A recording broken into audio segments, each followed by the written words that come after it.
Holy fucking shit! God of War is awesome.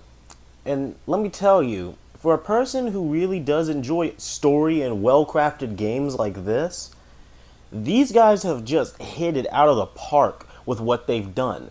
They have essentially not rebooted the series, surprisingly, if I've been watching some YouTube, but it's worth every fucking cent thanks to this. They didn't reboot the series, they've just made it a bit more incredible and just changed it a small bit. You see, now with God of War, they've turned it from the Greek mythology perspective after Kratos has slaughtered every Greek god and turned them into the Norse mythology. Yes, I mean with Thor, Odin, and of course Baldur. And yes, Baldur does exist in this game. So, let me break it down with what I think this game gets right versus what it gets wrong.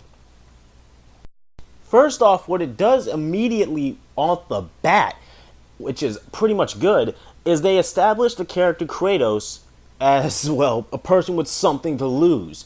You actually feel attached to Kratos even more because he has something to lose. His son, named Atreus, but he commonly refers to him as boy. I mean, for fuck's sakes, he said it so many times, I started to copy that shit. Anyway, his son and him go on a journey to scatter his wife's ashes, Faye, even though he did have loved ones in the past. However, on their journey, they come across many mishaps and curves and bounces that would change a lot of things, no matter what. And let me tell you, this would change a lot, thanks to, well, the first thing you meeting being the World Serpent. Now, if you're not known to Norse mythology, let me give you a reminder. The World Serpent is as big as the whole fucking world and lives in the waters. Yeah, expect some flooding. Very major flooding, might I add. You psychotic fucking bastard! It's the World Serpent. The world.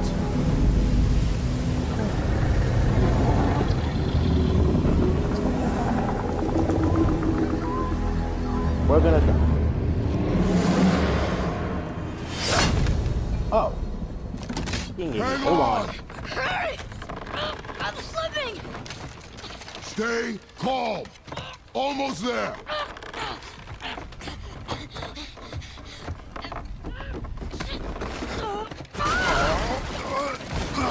We tried to warn.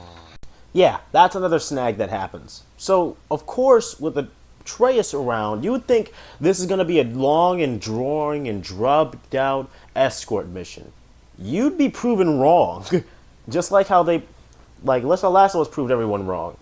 You can clearly see that when it comes to Boy, yes, I know his name's Atreus, but I'm getting tired of calling his full fucking name. I'm tired of it. When it comes to him, it's pretty much a given. Not only is it interesting enough to see how, well, Atreus is growing and learning with Kratos, teaching him a lot of the things that he knows from personal experience and others, but it's just great to see this character work and act like this. The voice acting is spot on, and it's just interesting as hell to just see these characters continuously interact. It's funny, it's good, and it makes you feel good listening and seeing these characters like this. There's never a moment where you feel too relaxed and not just always at the ready. Even if you are playing as the all-powerful God of War, you can still die. And let me tell you, it's exhilarating when you play this on hard difficulties. If you're like a Dark Souls more or less guy, if you're enjoy Dark Souls more than you enjoy games with story, I recommend putting this on Give Me a Challenge or Give Me God of War if you decide to purchase this, and you'll feel right at home when you do so. It's amazing what they've done. Because, sure, the graphics don't look that good because I'm playing on a PS4, but imagine this crap on a PS4 Pro, right? It would look amazing, and they've done absolutely that. They've made amazement with this, and I've seen so much change from the original God of War 3, from the other God of Wars, and so on. It's just amazing. And let me be clear, I'm not a fan of these guys. I actually enjoy games that are like this. I like games that will poke a story out at me and just give me a good story. Give me something to think and learn about, because if I read a good story, like I say, a comic book about Spider-Man or some shit, like a good comic or two, I will think really well about this story. And this story is very beautiful. Even in a world where people say stories don't matter, this game spits in their faces and says, yes, it does. It matters a lot here. And it will stay there to matter. Just like Heavy Rain or Beyond Two Souls. It just blew my fucking mind away seeing how they made the story like this. It's great. The combat is beautiful, fluent. There's never a moment where you feel dulled down or weakened. You will always feel like you're just learning. You'll always feel like you're staying strong. You'll always feel like you're learning a new tactic, a new combo. It's never ending here. And there's so many methods of taking down opponents, destroying them, killing them, that it's just amazing how they came up with a lot of these combos and so on. Especially with the Norse mythology added, you got this axe called the Leviathan axe, where you could call back like fucking Thor, man. It's fucking awesome. And don't even get me started on what else is in the game. Helheim, or in this case, any wise person. Use the fire of your blades to burn away that hell's bramble blocking the path. Yes. Last we checked, or should I say last we had, we went to hell to save our son, and we grabbed the most powerful weapon in our arsenal, the Chaos Blades.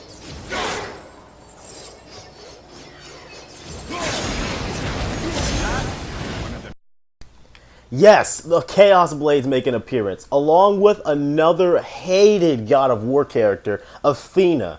If you remember Athena, she manipulated Kratos into doing all types of crap and yada yada yada. If you don't, well, hell, let's be honest here. There's already going to be spoilers, and I'm already revealing a lot. But I'm going to have to tell you this now. You will have immense boss fights. The music will just drown out some of the carnage with an amazing and pulsating soundtrack that just gets your blood pumping. And it's just great. I mean, great that they've done this with the combat, and they've made it so much more better.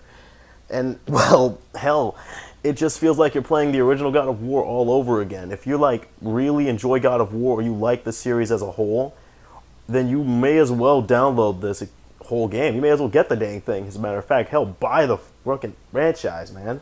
There's even a remaster collection of some of the old God of War games if you want to practice up on those to play this God of War game and see how much your skill can compete with Give Me God of War. And let me tell you, the Give Me God of War option is not to be taken lightly. It is a bitch, and it is so difficult to beat that one, because enemies will constantly level you and outclass you, and no matter what, you will always have a challenge if you decide to raise the difficulty higher on your next playthrough. Well, that was mildly terrifying. Maybe our presence is upsetting Jormungandr's belly. No. Something is wrong. What's happening to him? Nothing good. Glad that's over. It's a fight. Is he getting hit? What is that? So clearly, God of War is quite literally the best game I've played so far. And if you've been hearing bad press about it, saying it's toxic masculinity or something, that is just SJWs. And let me tell you, they need to get the hell out of gaming. They're in deep fucking territory, and in sharks territory nonetheless. Because not only do they interfere with people's creativity and how they play a game, but they just get pissed off at nothing but everything for no fucking reason. If you're an SJW personally, or you just think SJWs are shit, do me a favor here. Type that in the comments, as a matter of fact. Anyway, back to the review, because that's why you're here. So you'll have pulsating battles, you'll have great battles, and the game will actually get you to use different combos and different strategies to take down your enemies. Like, in the start of the game, you'll not be able to use some of your Leviathan axe powers because it's ice attack only. And some of the enemies are ice resistant. So what do? You beat them with your bare hands until you get the Blades of Chaos, which are flame. Flame. And they can burn through anything. Even Devil's Bramble or Hell Bramble. And, jeez, it is just incredible. Another good thing to know is that the gods are all relevant here. From Freya, the goddess of the hunt, I believe? I gotta remember that one, but her name was Freya, the goddess of, who was also married Odin. If you don't really catch up on Norse mythology, the god of thunder Thor has two kids. One you are able to kill yourself, and the other your son kills. Atreus stabs him in the neck. So, There's even a secret ending involving Thor, and it was funny how they said, it's just a dream, boy. Dreams are easily forgotten. So, hell, it's just amazing to see that they've made this game beautiful.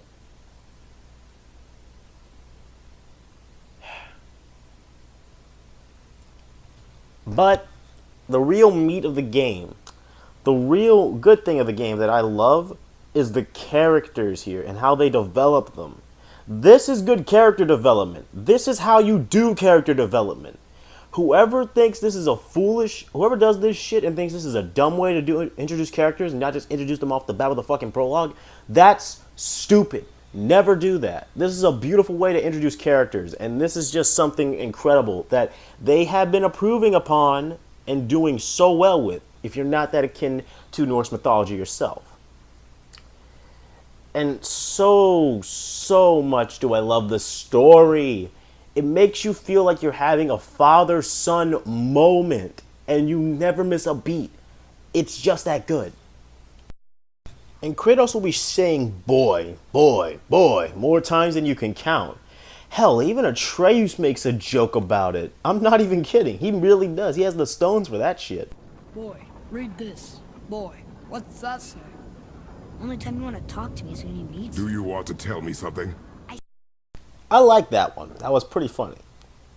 Anyway, there are some odd errors, to say the least.